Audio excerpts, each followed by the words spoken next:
Okay, so you are hanging out. Okay.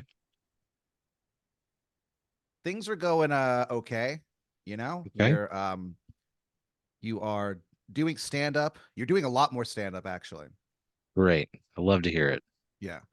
Um Love to hear it. you did a set on a local showcase that kind of like went viral a little bit of Why? you you were Why? just like for a good reason. Like it's just like you were just Oh, crushing it, you okay. know? It was like Yeah. a good set.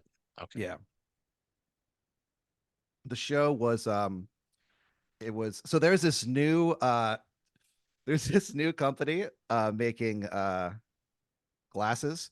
So everybody on Yeah. the show had like glasses. That's like the bit. Oh, Like they that's did like that at Moon Tower. yeah. They called it Four Eyes. That was the name of the show. Yeah. The name of this show is called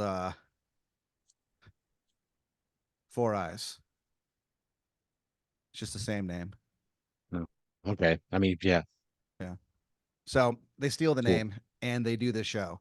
And it's at Does Moon this Tower find out? yeah. Are there any repercussions? Uh Not really. I mean, what are they gonna do? The head of I don't know. so uh so the head of or one of the bookers of Moon Tower, Colleen McGar, she found out and she was like, just let him have the name. Who gives a shit? Okay. She's like, I mean, who even remembers that show? I mean, that show sucks anyway, right? That's her response.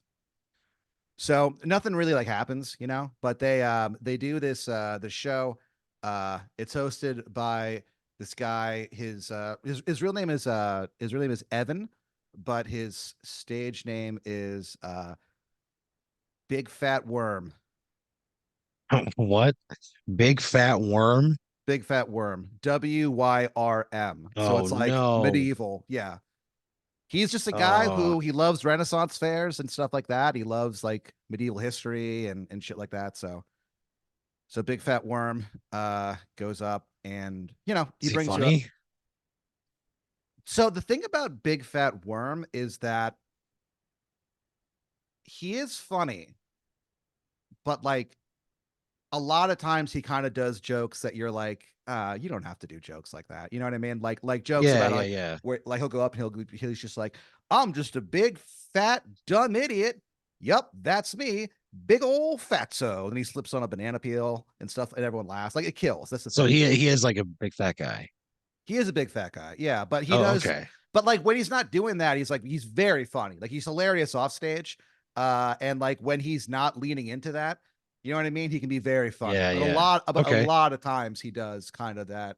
That's a thing you kind of grow out of, hopefully, as a comic. Yeah, I think everybody leans on that at some point just because this is a thing to try out. But eventually you learn that you don't need it. yeah. He goes, I hope he yeah. finds that out. I'm leaning on it. Probably got to knock it over. I'm big and fat. Yeah, man, I get it. Dude, you're talking dude, I was the king of that. Yeah. Yeah, man, I was great at that. He You sells get past it. he sells merch at the end of every gig. T-shirts Oh, that say, "Don't ask me. I'm fucking fat." man. He sells so many. Yeah, I bet. I was just gonna say, I bet he does. Yeah. Yeah, So good it's for a at big this fat worm. it's at this like I said, it's a like a glasses company. It's glasses for like, for like the husky, the big and tall, we'll say. Wait, they don't need fat people glasses. Well, that's what they specialize in. They're What do you called mean? Like, they I get specialize that in like people have bigger faces and heads, like, but like how much of a market is there for glasses for fat people? I feel like glasses are glasses. I've been a well, fat person my entire life, and yeah. I've worn glasses for a long time, and I've never had to go to a specific fucking glasses store Well, I mean, maybe you should because have I'm so because fat. in all honesty, What like do you? you kind of think that you think it's kind of like a silly idea, but when you go there, it's called Warby Yeah, Porker. When you go to Warby Warby Porker, Pork. Oh no. when you go there, I'm not like, fucking going to that place. I wouldn't go well, there. well, it Would all not so go there. They, see, but the reason Warby you do, Porker, it's just like making fun of fat people, right? The name. but here's the Why the thing, fuck dude. would I go there? Here's why. Because your payment is that they give you a $25 gift card to the Darden Family Restaurant Group, and they also give you one complimentary pair of glasses. And you're like, well, you don't want to like, it sucks when you lose your glasses. So it's like it's always good to have backup. And when you walk in, they Find a like, kid to donate that pair of glasses to because I don't want them. I don't want to take anything from Warby Porker why not? because it's a fucking slap in the face to fat people everywhere, Pat. But here's what Warby happens. Porker? You walk in to Warby Porker, and like you're kind of thinking this. You're like, all right, like I'll donate this. This is kind of lame, but like you're kind of like, you're all about stage time these days. So you're like you'll do like whatever show, like whatever. Doesn't matter how Okay. embarrassing it is. As long as it's stage time, you are there. You're hungry, dude. All right. So you Well, you good. walk That's a you good walk feeling to in, have. and you kind of think to yourself like this is kind of bullshit. And one of the salesmen walks up to you and he goes, "Oh, Mr. Brooks, we were expecting you. We hear that you're quite the funny man." Well, I understand you have a vision problem. And then like very smoothly he like takes the glasses off of your face. I don't consent to that. I don't consent to having my glasses just removed by this strange man who knows who I am on sight. Yeah. It's not like I sat down and like he had to go, "What's your name?" and then he like had to review a list of clients or patients or whatever. He saw me and was like, "Oh, this guy," and I'm just gonna take his Yeah. glasses off of his face. Well, that's how good these guys are, dude. Like they know their shit. And so he kind of like smoothly Again, takes it off. I'm gonna give this pair of glasses away. But I'm gonna as give it he to a child, a poor child, and because I don't want to be a part of Warby Porker. every time someone opens the door, it makes a noise Fuck like a you. like a pig, like going honk, honk, honk. Fuck you. So Dude, uh I'm he not there. I'm not there. he's I'm not he he slips a pair of those glasses onto your fucking face, and all of that goes away. You're like, these glasses are the best glasses I've ever had in my fucking life. And you kind of look up and you go, how? And he goes, it's just the Warby Porker way. And he like kind of like goes like doop and like bops your nose a little bit playfully. fucking hate this so And much. and he goes, all right, well, looking forward to the show. And then he sticks out his hand. He goes, it's nice to meet you, by the way. So I'm doing a show at this place Yeah, in exchange for a gift card and a free pair of glasses. yeah. This guy's in the comic though. He's just a salesman. He goes, my name's Nate. I Nate, I'd shake his hand. You shake his hand, and it's weird. It's almost like for a second you're like brought to somewhere else. Fuck does For that a even mean, Pat? for a second, you hear the sound of like rushing water, and you're like, "What?" And you're kind of in like you realize you're in like just surrounded by darkness, and you hear like rushing water, and you're like, "What the hell is going on?" And you kind of look over, and you see like in the distance like a star erupt, and you're like, "Holy shit!" And What the as fuck? and you see like these different stars kind of like exploding in the far distance, and the sound of the rushing water gets even like louder, and you kind of like you hear like hello Aaron, and you go what, and you turn to your left, and you've God damn always it. you've always thought that the world was round. It's just what you've heard of flat earth, but you never believed in it. You never really looked too much into what you knew was kind of ridiculous. And so it's really shocking to look over and realize that you're in outer space looking at the Earth, but the Earth is indeed flat, flat as fuck, and perfectly level. And the waters of the oceans are like pouring off the side of this disc. Yeah. And you're like, holy shit, the Earth is flat. And then you hear like down here, Aaron, and you go what? And you look down, and you realize there's like a gigantic hand holding up this disc of this flat Earth, and you go, Yeah. what the fuck? And it's this like I don't know how else to explain this. He kind of is this gigantic guy. He kind of it looks like he's dressed like a French waiter, and the water that's coming off of the flat Earth is pouring into his mouth, and he fucking loves it. And then you kind of like look over and you go like, holy shit, and you like The kind of like French waiter holding Earth as if it were like a plate or a tray and is overflowing with the oceans. What we know as the oceans is overflowing from the plate into yeah. his open mouth. Yeah, and he loves it. He's got a big And he smile on his loves it. face. Yeah. And it's like you hear his voice in your brain. And then you kind of look over at him and you're like, it's La Garçon du Le Monde, the waiter of the world. The waiter And of the world.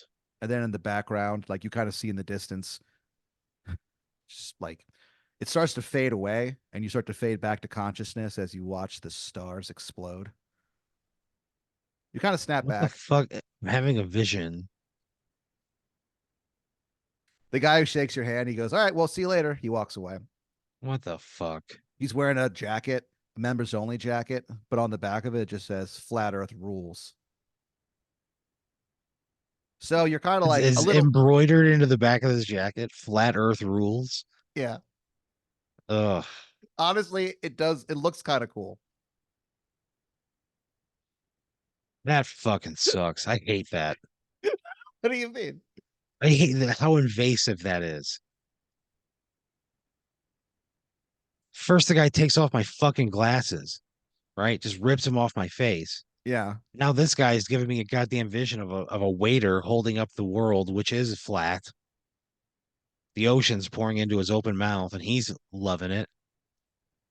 And that's what the vision that I get when I see this guy who has a jacket, a members only jacket that says "Flat Earth rules." Yeah.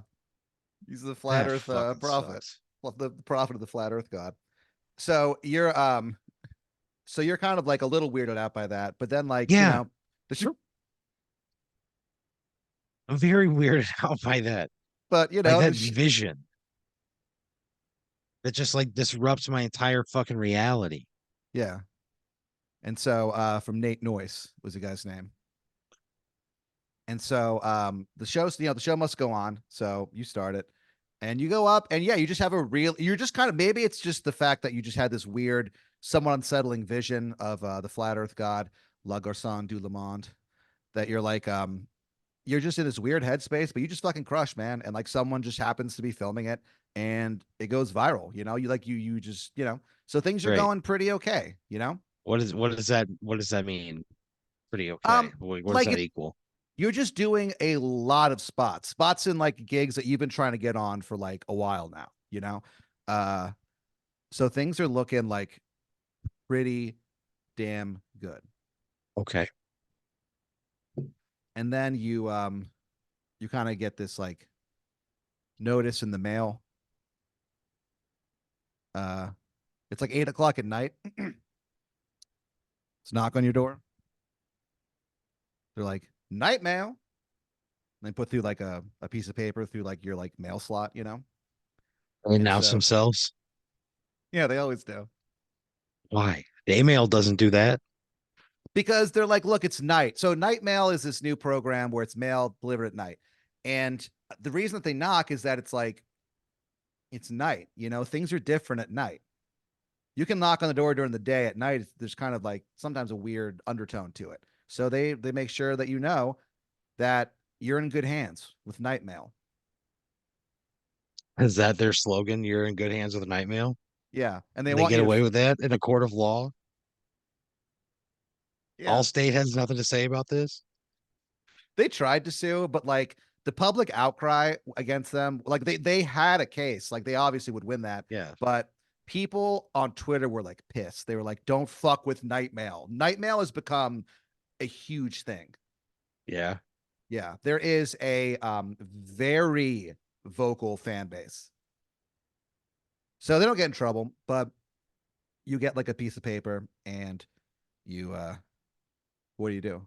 When you see that piece of paper, it slides through that fucking mail slot. And it actually like kind of swoops down and like it before it hits the ground, it like reaches it like when it hits the ground, it like reaches your feet. Like So it it lands blows right in front of all my feet. right in front of you. Yeah. Yeah, that's like a fucking Harry Potter trick. Yeah. Night mail, dude. Magic, I believe it's called. What do you do? I fucking pick up this mystery piece of paper and I look at it. I go, "What the fuck? How did it get all the way? That's the craziest thing. How the fuck did it get all the way over here?" And then I look at it.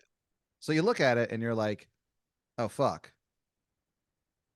Why? Why would I say, "Oh fuck," when I read this paper? Because you had completely forgotten that they made a documentary about your high school basketball team. And Man, it's premiering in Dupo, Illinois, your hometown. I didn't play basketball in high school. So that's the thing. That's kind of what this documentary is about because you It's the about final me specifically. no, but you're a part of it for sure. Like you're interviewed for it. And you like you just kind of forgot that you did this. It's not like it's anything that's that weird. Like you knew what's going on. And you're like, well, I'll participate in this. There was The a reason cross-eyed kid shooting free throws for the other team one time, and everybody in the stands just started yelling, "Cross-eyed, cross-eyed." is that real? Yeah, Holy shit. That comes yeah. up in Yeah, the good. as we were leaving, like the parents from the other side, the team with the the cross-eyed kid, Yeah. they came up to like a bunch of us and were like, "You guys are so disrespectful." What did you say? It's like, I wasn't like in charge of this or anything. I'm just there, Sure. you know. And I that didn't talk to this person. that does get brought up. The cross-eyed kid is actually like in the documentary. Like they Oh, interview him like really? yeah, years later to kind of talk about how he felt uh about what happened. The whole Yeah, cross-eyed thing. Yeah. it was very mean. Yeah. And he kind of talks about it but it kind of like inspired him, And so this his name was Bertrand Gross and this like painful memory actually inspired him to like learn how to like he went to school to like cure Oh man, yeah like cross eyes. good for him. Yeah. um 2 months after he's interviewed, he like they find his body in his like lab just like burned. What the fuck? And his last diary What? entry, the last diary entry that he wrote was, I No. finally found it, the cure. And it's underlined. And then underneath it, he wrote, but what I've led into this world, dot, dot, dot, dot, there must be a reckoning. What the fuck? Bertrand.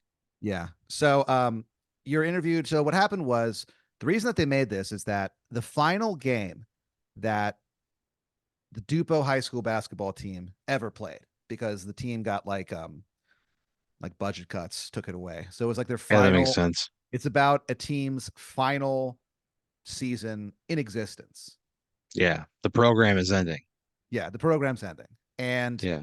they had this like big final game because the thing about, your team is that they had a lot of heart, but like, they're not going to make the playoffs, you know what I mean? So like Yeah. so the final game that they're playing in a losing season is against just local high school or not local, I guess. It's against the Chicago murderers. Yeah, So that tracks. yeah, the Chicago murderers. Chirac. They show up and like they're pretty good, man. And so like, but maybe Yeah, because they're it's called the murderers. You can't be bad and call yourself the murderers. yeah, they actually had to earn that name. Before they were just called like What the fuck does that mean?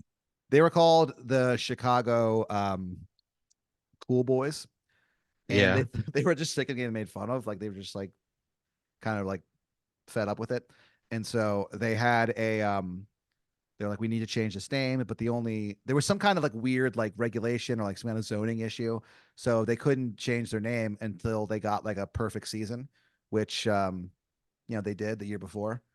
So the Chicago Murderers are very, very good, and your team kind of isn't. And Yeah. so, in however, maybe it's because it's like the final game ever, but um, the team is kicking ass. Like they're like tied, and like all of these former Dupo players, like legends, legendary Dupo high school ball players come back. Now they're like old, you know what I mean, and like Yeah, yeah, diseased and yeah. stuff, falling apart, crippled, some of them, and Probably they drinking the water, yeah, tap oh water. yeah, and so a lot of them are in the stands. Like one of them is there. His name was Marvin Chicks, and Marvin won. He has like the record for most 3 pointers in Dupo history. How many? 31. In all of Dupo history, which a kid could potentially play for 4 years, and there's like 30 games in a season, Yeah, there's 30 maybe. games. Mm. And so out of a possible 120 games, the record in the history of the high school is 31 over 4 years. Yeah, dude. And like throughout the years when he walks around Dupo, people are like, "Hey, 31," and he's No, like, well, yeah, I could honestly kind of see it. and he loves it, dude. He's like a Yeah. local legend. Like he actually got tattooed on his thumb 31. Oh, on his thumb? Yeah, on his left thumb. Like where on his thumb?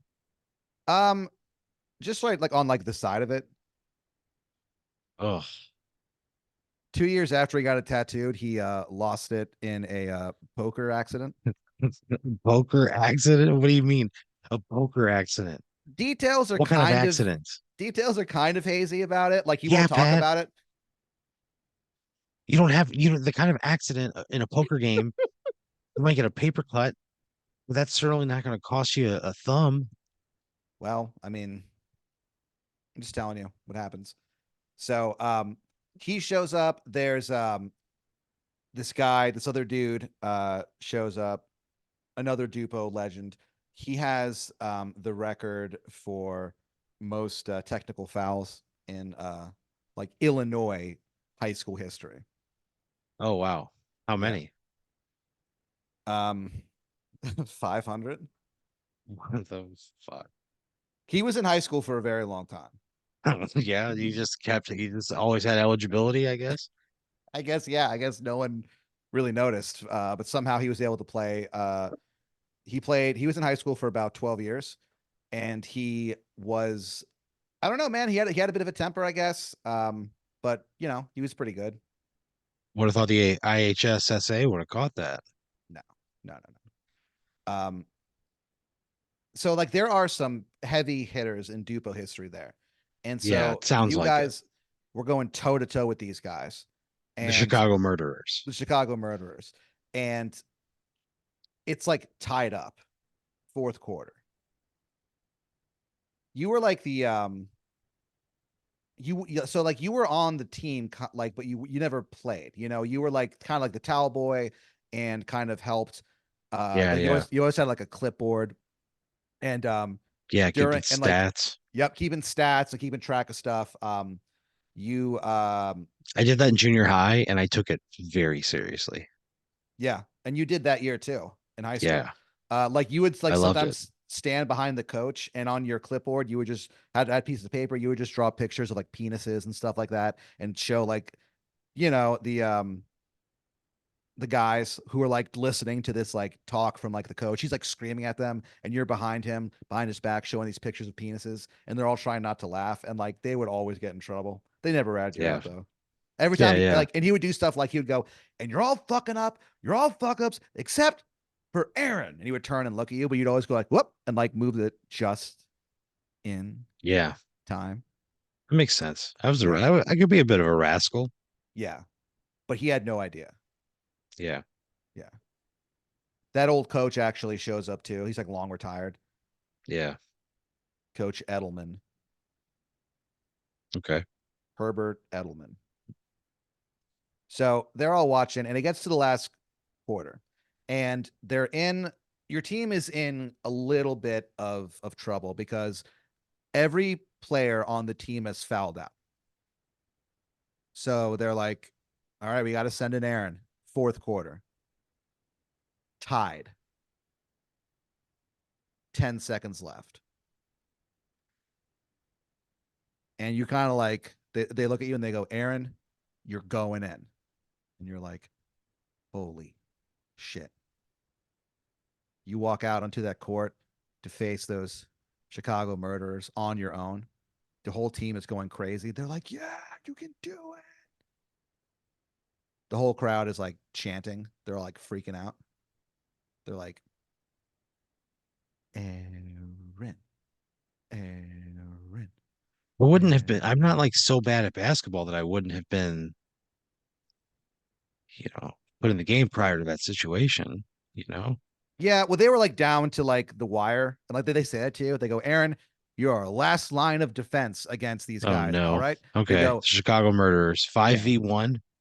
yeah." They look at you, and Coach Edelman goes, "Aaron, I don't want to put too much pressure on you, but this is the most important 10 seconds of your life." You walk out into that court and you hear him say, "Ah, we're fucked." Yeah. It's 5v1. And And so, even like a good player would have a hard time with that, let alone me coming in off the bench, cold. yeah, they have the ball. So, like, they pass I can do and nothing. I can do you, nothing. and you, I can try to get in the way. I and just you, yeah. and you kind of think that you're like, what the hell am I going to do? And maybe,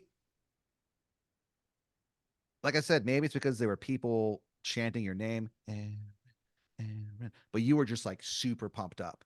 And so, like, the point guard of the Chicago Murderers, his name is Hank Hank Rose. Good basketball name. Yeah, Hank Rose is this kid who he definitely had his like share of admirers. You know what I mean? People Sure. who like were like big fans of it. And they'd come to this game, his supporters, they would all hold like roses in like their teeth, you know what I mean? Oh no. And they'd Yeah. be like, "Rose, yeah." Like Rose grows. They all had like t-shirts that says the rose grows. Oh, So that sucks. he's got the ball, and then as he's coming towards you, you just shout, "Hey, Rose." And he like looks at you like, "Huh?" And you go, "You're going down." Oh, You just like rush towards him, and you just like barrel towards him like you're gonna tackle him. And he like kind of like for a second, like kind of freaks out, like, "Oh my god!" And you managed to get the fucking steal, dude. yeah. Everyone I is, pick his pocket. yeah, everyone is freaking the fuck out as you just like you're fucking dribbling, you're running towards that fucking hoop. The color commentator is like, "I can't believe this. My God, that's Aaron Brooks in there. He's a towel boy, ain't he?" And people are like, "Oh," and like as you're like getting closer and closer, you get to like the foul line, and you just like take the fuck off, dude. Man, what a dumb idea. What a dumb idea. I know myself. I'm 5'9". You know what I mean? I'm five foot Yeah, nine inches tall. I'm a fat, slow white man. yeah. I do not have the leaping ability to dunk the ball from the free throw line. So yeah, I mean, obviously you don't, but that whole year, you feel like your entire year has led to this fucking moment.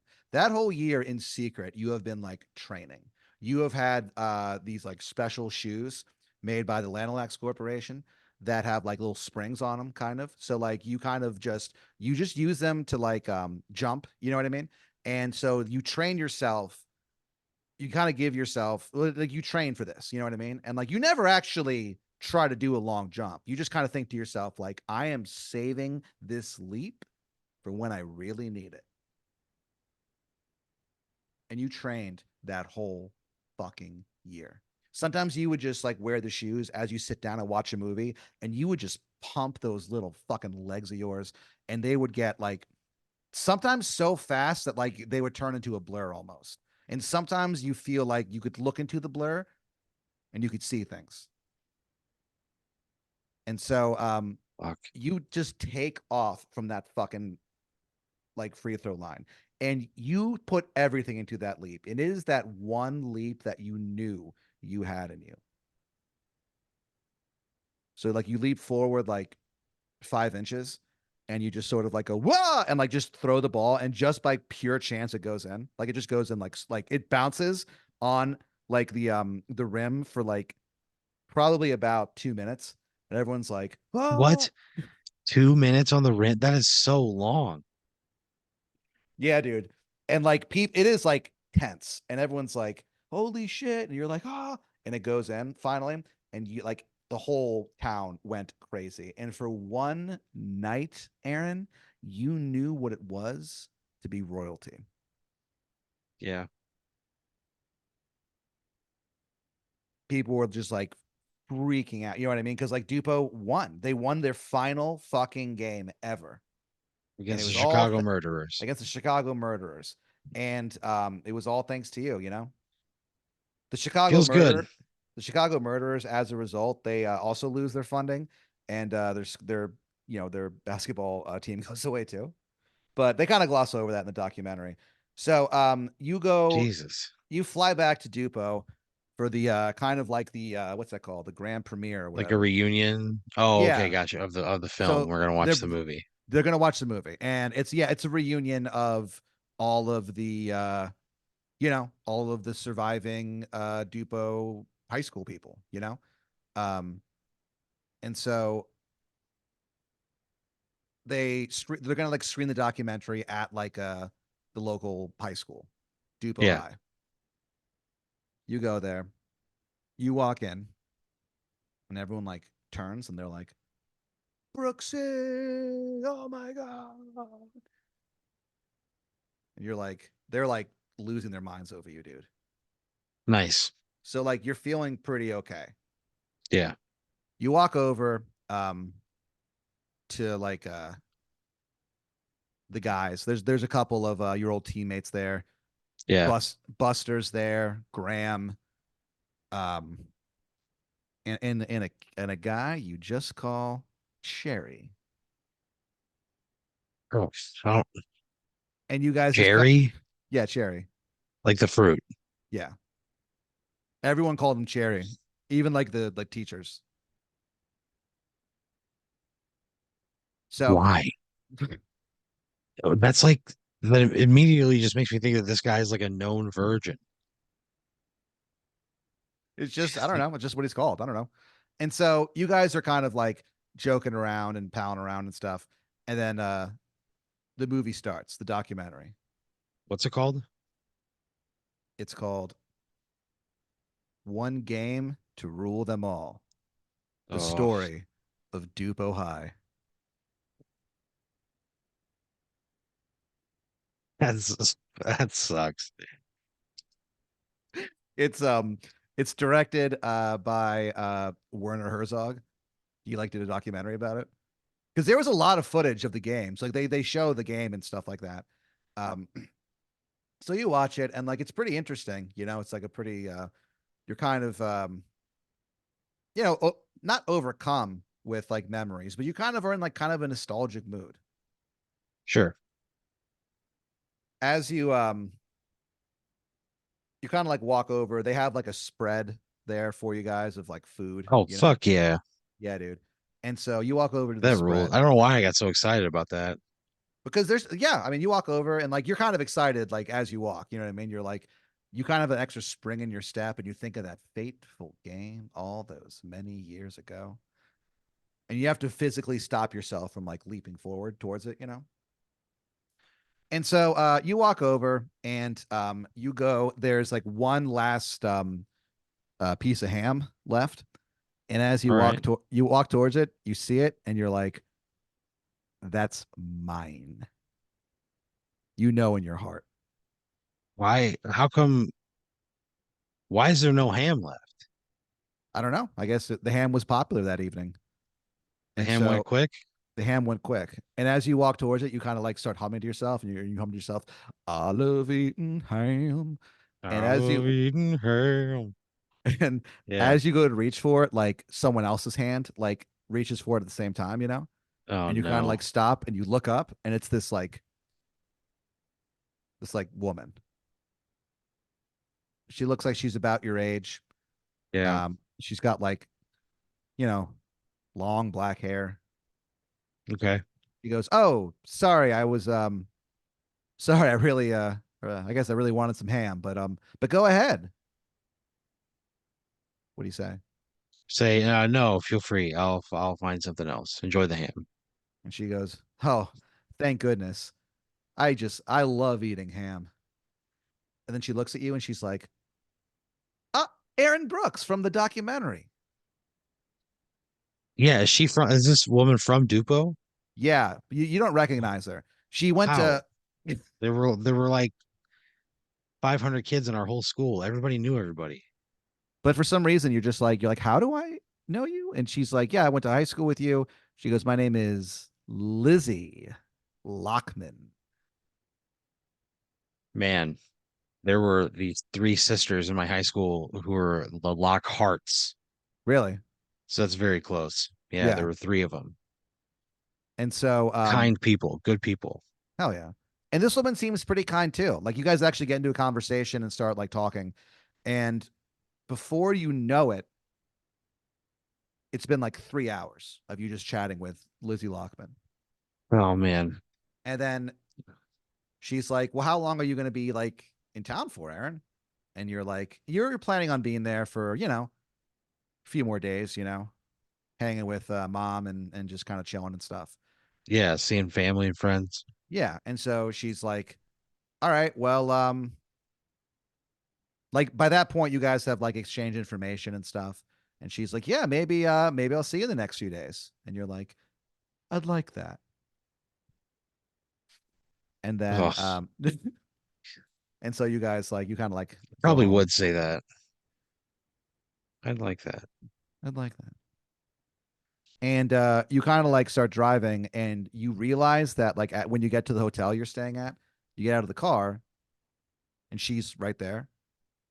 And she's like, "Are you staying in this hotel?" And you're like, "Yeah, I am." And she's like, "Holy shit. I'm in like I'm on the fourth floor." And you go, "Huh, I'm on the seventh." And she's like, "Enjoy the seventh floor." And you're like, "I think I will." Well, And so you Dupo doesn't have a hotel, let alone one with at least 7 stories. Dupo doesn't even have a motel, I don't think. yeah. There's nowhere to stay there. So There's it's no it demand for it. it's a Is this brand in Dupo or is this like outside of Dupo? no, it's in Dupo. It's a brand new Oh, hotel. God. Rest in peace. What a fucking waste. Yeah, the owners are starting to realize it. Like you kind of I can't tell you how little there is to do in that town. There is nothing that would bring you there. right. You pass through it on the way to something else.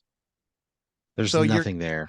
so you're kind of shocked to find out that they have this like, this big hotel. So you kind of go in there, you check in, you go upstairs, and you're kind of like tired. So you watch TV, you turn it on, it's the show Chunks. Um God. Chunks. And like it had just started, so that like the music's playing and they're like Chunks.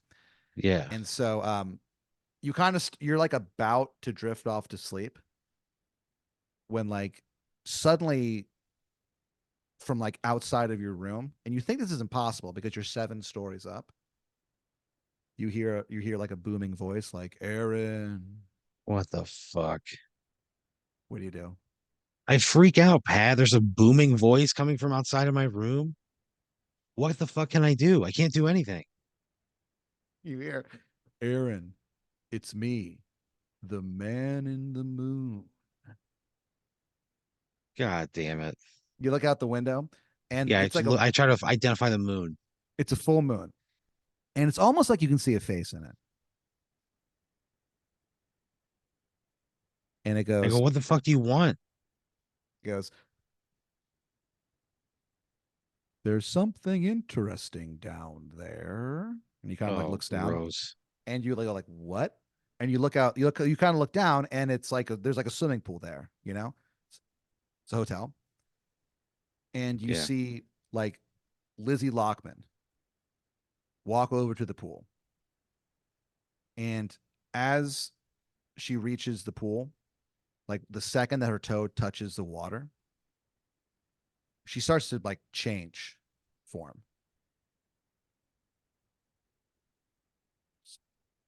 And as she walks into the water, she like slips underneath it, and for a second, like it's almost like you see like a dinosaur head kind of like pop up and like look Lizzie around. Lockman. Are you fucking kidding me, Pat? Lizzie Lockman. And dating the human embodiment of the Loch Ness monster. Is that where this is heading? I'm not And you dating. I'm interested in. and you kind of look up at the man in the moon, and he goes, "Just thought I'd let you know," and kind of like he like disappears. It just looks like the Somehow moon. even more disturbing. It just looks like the moon again. That sucks. All of this fucking sucks. This business is not gonna fucking make it. They spent all this money on this Yeah. hotel. This woman, this fucking sucks. So you're kind of like weirded out by all this. So you just go to bed. You fall asleep instantly. You dream of a howling void, and you wake up in the morning. Perfect.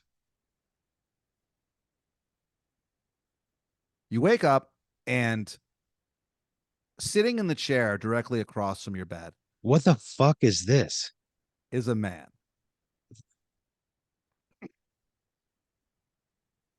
He is without a doubt the most bald man that you have ever seen in your fucking life. God damn it. Not like there's not even like an atom of hair on this guy's head. Very, very bald, but smooth. And you kind of almost think of the moon, that man in the moon that you met the other night. Almost. Yeah, the notoriously smooth moon. He's got icy blue eyes, Yeah, as blue as that fucking swimming pool that you were looking at last night. yeah. They're like chips of ice in a forgotten ocean. You kind of keep looking at him, and you notice that he's got rows and rows of like shark teeth. But you forget all about those fucking teeth when you see just how sharp this guy's fucking suit is. You're honestly, you look at it for a second, you think like you're surprised that like that chair isn't just like sliced to ribbons. Jesus Christ. There is not a crease in this motherfucker.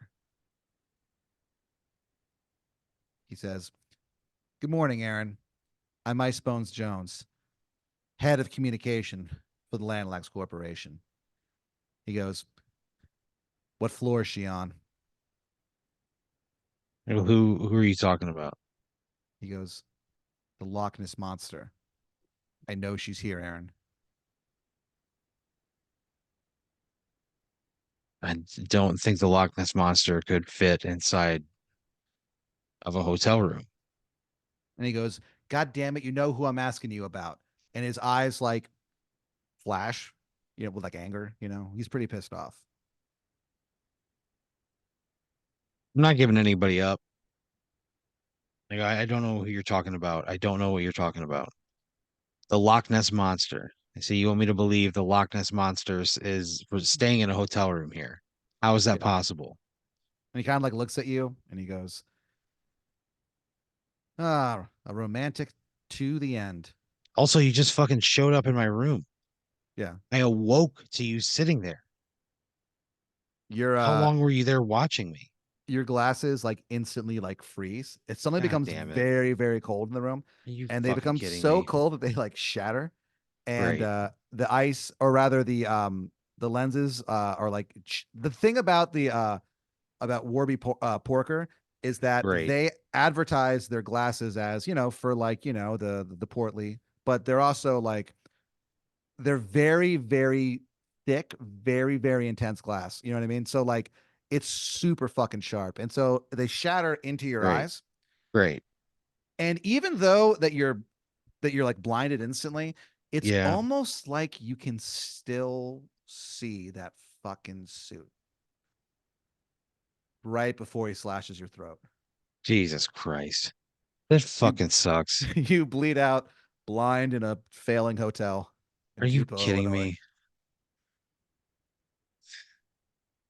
Fuck him. You know, fuck him. Well, you didn't give up Lizzie at least. That's kind of cool. Yeah, you're right. I didn't. I had my fat person glasses blasted into my eyeballs. Fuck this.